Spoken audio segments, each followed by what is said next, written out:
Well, hello there, ladies and gentlemen. This is Simple Life Adventure in a Bob named Bus, and a bus named Bob. Right now, we are switching out the coil springs back to the factory, or whatever was in there. Recently, in the Bob bus, we had a shop put in a pair of Moog CC 880S's, which were supposed to be some of the stiffest springs I could find on the market. And the end result is once these springs got put on, I was actually lowered. These are the factory, these were the springs that were in there that we had taken out. These springs got put in. The whole vehicle got lowered by accident. I wanted it raised actually. And it ended up throwing the camber angle off, and I was negative 2.5 to almost -3 inches. So we're not really doing it on a kid's car, but I thought that'd be kind of fun. Yeah, it is just on the public streets in Portland, Oregon. That's the brand new Moog 880S coil, which is shorter than what was in there, causing the whole front of the vehicle to sag down and was messing up the camber, and we were about to blow through the front set of tires and maybe have some accidents. There's also a big old Hellwig sway bar that we just got put on, and that was a project. They forgot to tell me that I was re-drilling out my frame and that a whole bunch of things would not line up very good. The extra springs down here are steer safe RV coils for keeping it straight down the road. Those might have to be taken off because I'm having too much interference, and I was just checking to make sure that I didn't have sticky brakes. That's about as much rotation as I can get. So I might be doing a brake job after this work. My other brake hose looks pretty good. This one looks better.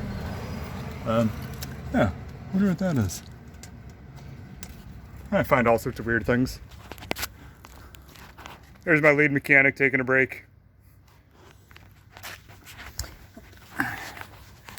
And then that's the side that we just replaced.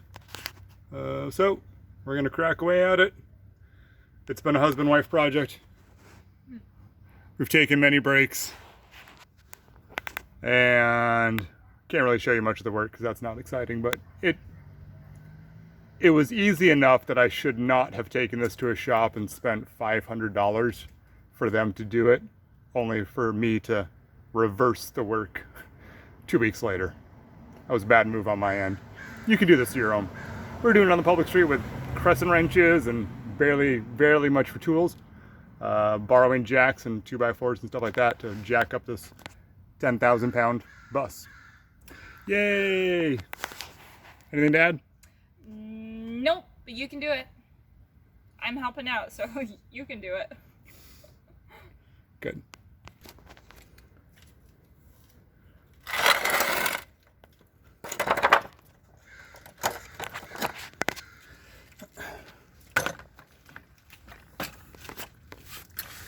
So, this is a 1988 to a 1991 e350 Econoline Ford. We've taken out the top bolt holding the spring in place. Right now we're gonna jack up the wheel axle to take the weight off of this, so then we can loosen up the strut bolt, the shock bolt.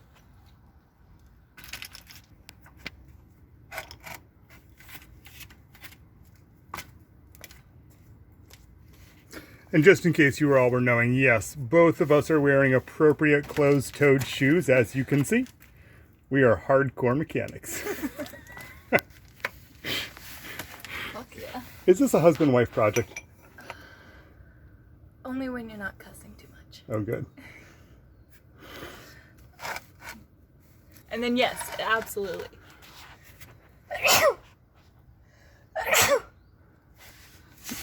All partners should engaging mechanics together. Preferably before a home remodel. Okay, yeah, you should be good. Go ahead and... Alright. You're gonna have to spin this little guy. Use this tool. Yep. Is this gonna go on? Yep. There should be a flat end. You got the wrong piece. No, I got the... Yep. Oh, there we go.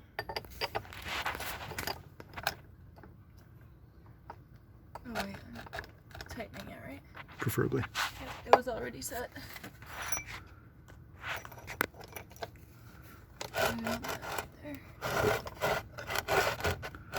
Won't interfere with anything.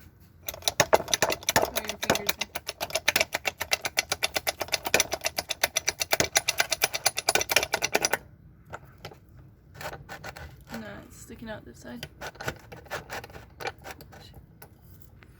Looks good on my end. How does it look for you?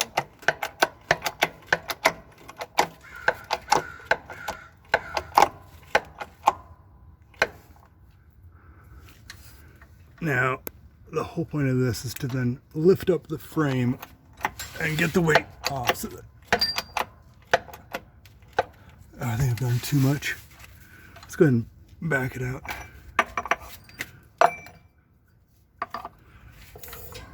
There we go.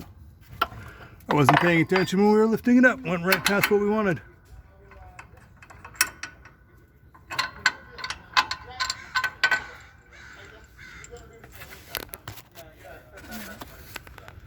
Okay, so that frees that up.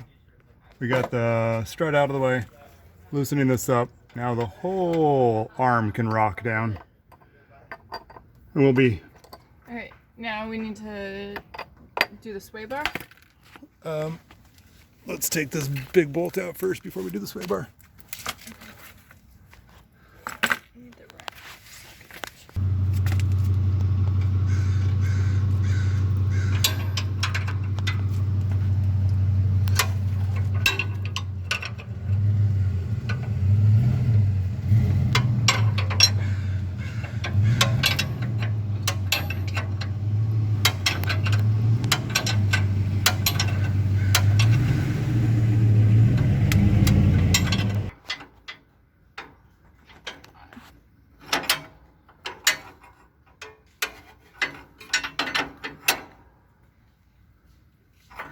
Doing that side.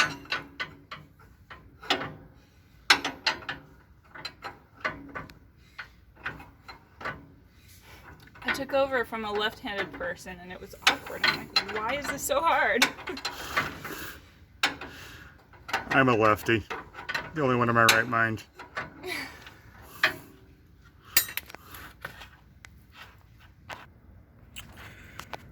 So, in order to drop the twin I-beam, you'll probably have to loosen up your sway bar in order to get everything to gravity drop down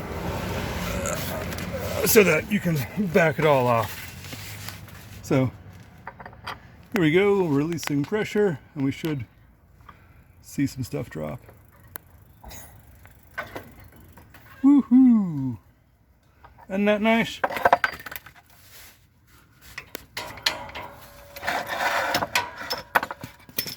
That's all out of the way. That's all out of the way. And then this guy is all set to go. I just got to back this off a little bit more. And then this whole axle will drop out of the way. All right, this is the most fun part. This is the satisfying part. I lift up, you yank away and it drops. What? Right, I yank up. You gotta move the jack. I gotta move the jack to go Just out of the way. out of the way. Yep. So this takes all the pressure off. It's stretching that uncomfortably. Put something under that. Anything. Just put the jack under there with one piece of wood bus.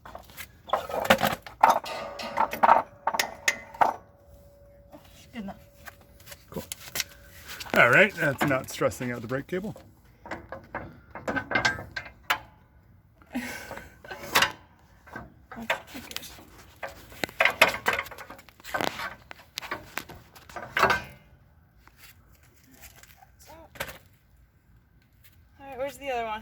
It's over by our little car.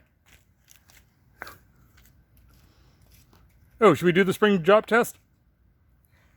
Alright, I'll see if I can drop it better this time. We were trying to figure out which of the springs was going to bounce bigger by doing the spring drop test. This is a very technical compression test.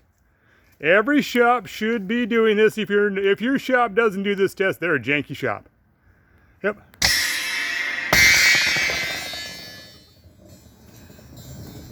Which one bounced higher? I don't know, but there was dogs barking. It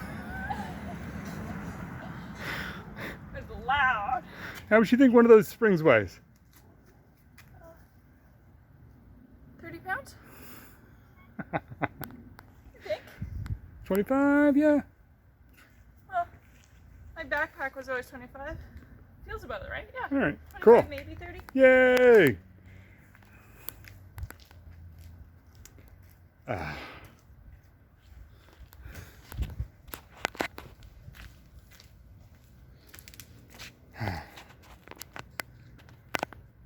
These look like there's no top or bottom. There is. There is.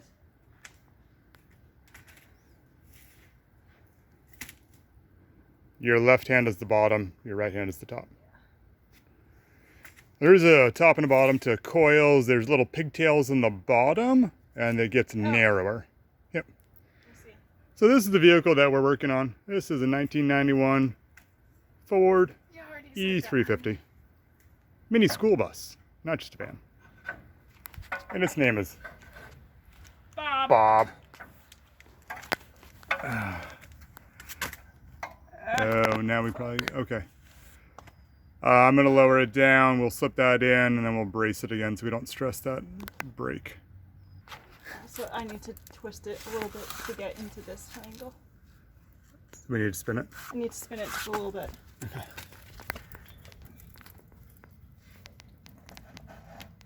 Yep. Yep. Great.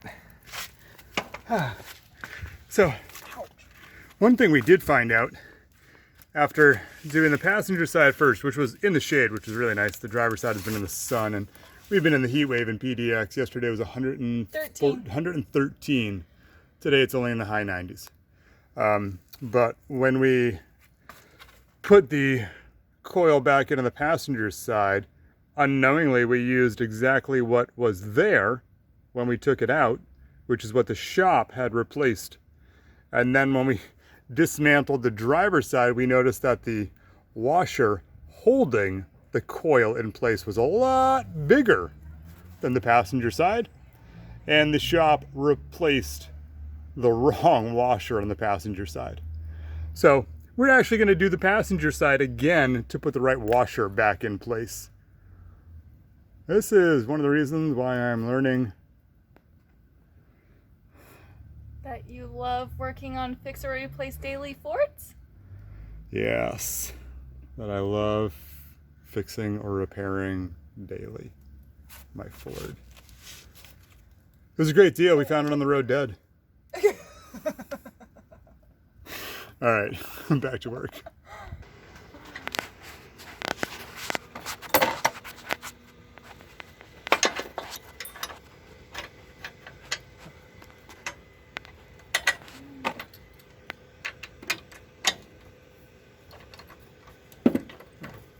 Use the socket if you want.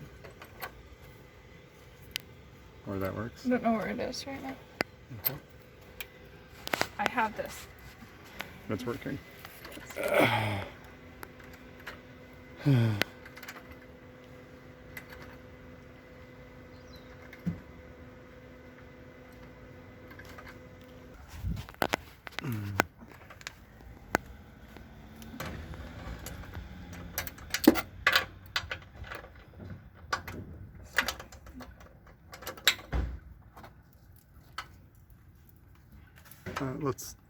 Let's use a shorter socket and use.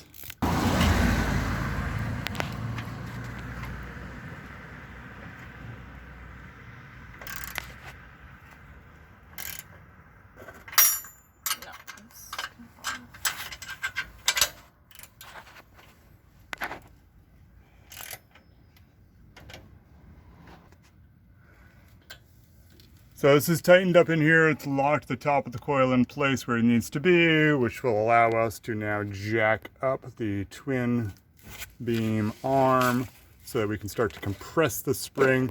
We'll then be able to attach the shock, and then we'll work on the bolt, and then we'll work on the sway bar, and then we're gonna go back and do the other side again because the shop put the wrong piece on. Actually, this whole van has been all about wrong pieces and parts. The other day we had to replace we got it with wrong pieces and parts, and so we've been putting new correct pieces and parts. Yeah, it was a public school bus down in San Diego, and then went to a public auction, and they would like replace one bushing, but not the whole pack of bushings. So like they might replace this, but then put in all the old pieces, which just didn't make any sense. The wrong thermostat was put in, there's different nuts and bolts and springs. I take it to a shop and most guys just shake their head at me and say, "What is it? Take it away." Wait, did we already get this tightened up again? We gotta put the bolt for the shock in first. Okay, because this is not centered right now. That's fine. Once we get that jacked up high enough and get the shock holding the weight, you're getting close. Yeah.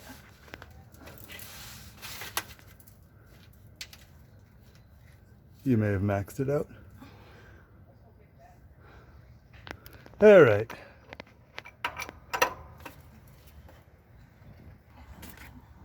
How's that going? You need any tools? You got it finger tight. I got it finger tight. I fingered Bob and got it tight. Now I'm into the tools. Oh, gotcha. Now your toys. Now I got my toys. Yeah. It was pretty funny when I had you fingering the coolant system the other day, wasn't it? That was a joke. That was a horrible joke. That was a really Stick bad your joke. finger in here. All right. Feel how wet it is? Nice. That's nice, huh? All right. You just fingered Bob. That was replacing the thermostat. Cracked into the engine block, and you got to see some of the green fluid. This is tightening the big bolts down at the bottom of the coil. We're braced on a jack. Do you have the crescent wrench in the bottom? Because the bolt's just going to spin. No, I know, but it was just moderately tight, so it wasn't going to spin yet. Okay.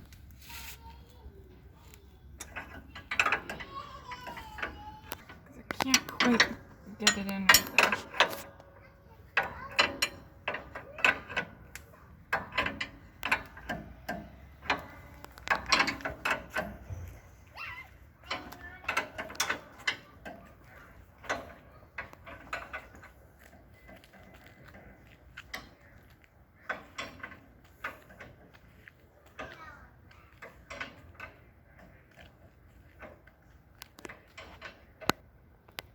Well, that pretty much wraps up that side. Minus the wheel. But that's easy. That's just extra anyways. It's like such an easy piece now. Yep, wheel goes back on. Cardboard goes away. So does that spring. Yeah. Add that to the pile of parts we can't use. And now we're gonna crack in and replace once again the other side and get that back going good. I don't like that. Seems funny to me, but we'll see what happens. Maybe I'm gonna blow out some shocks now, I don't know. Ugh. God. Alright, cool. That's it for this one. Bob the Bus 1. Yep.